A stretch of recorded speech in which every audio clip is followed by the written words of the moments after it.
بسم اللہ الرحمن الرحیم خذ من اموالہم صدقۃ تطہرہم وتزکیہم بہا وصلی علیہم ان صلاتک سکن لہم واللہ سمیع علیم۔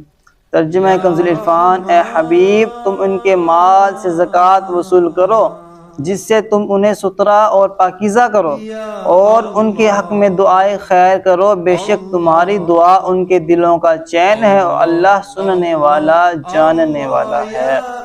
خذ من اموالہم صدقہ، اے حبیب تم ان کے مال سے زکوٰۃ وصول کرو۔ اس آیت میں جو صدقے کا لفظ مذکور ہے اس کے معنی میں مفسرین کے کئی قول ہیں۔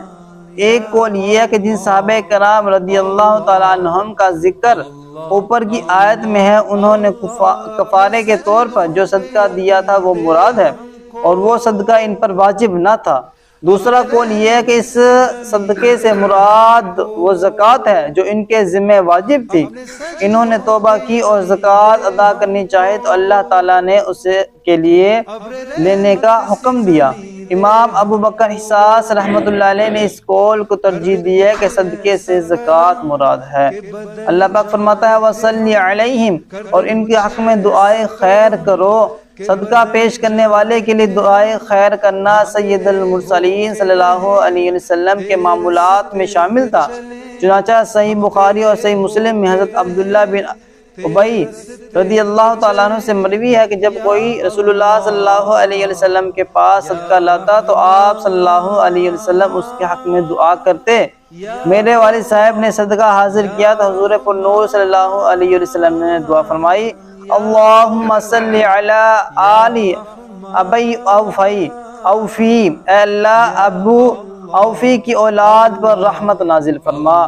تفسیر مدرک میں ہے کہ سنت یہ ہے کہ صدقہ لینے والا صدقہ دینے والے کے لیے دعائے خیر کرے۔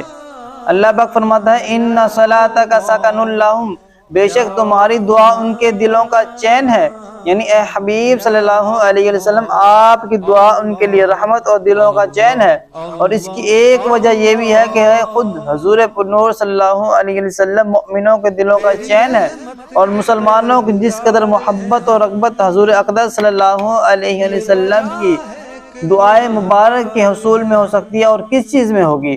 یہ نبی اکرم صلی اللہ علیہ وسلم کی ظاہری زندگی میں بھی تھا اور اب بھی ہے، کیونکہ ہمارے اعمال نبی رحمت صلی اللہ علیہ وسلم کی بارگاہ میں پیش کیے جاتے ہیں۔ اچھے عمل دیکھ کر آپ صلی اللہ علیہ وسلم اللہ تعالیٰ کی حمد کرتے ہیں، اور اگر اچھے عمل نہ پائیں تو ہمارے لیے استغفار کرتے ہیں۔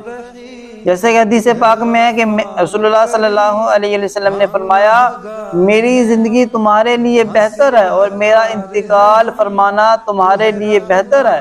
تمہارے اعمال میری بارگاہ میں پیش کیے جائیں گے، اگر اچھے عمل پاؤں گا تو میں اللہ تعالیٰ کی حمد کروں گا، اور اگر اچھے اعمال کے علاوہ پاؤں گا تو تمہارے لیے مغفرت طلب کروں گا۔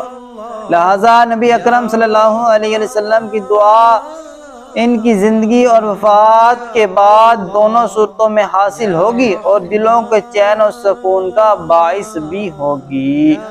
اللہ پاک سے دعا ہے کہ ہمیں حضور علیہ السلام سے سچی پکی محبت نصیب فرمائے، آمین یا رب العالمین۔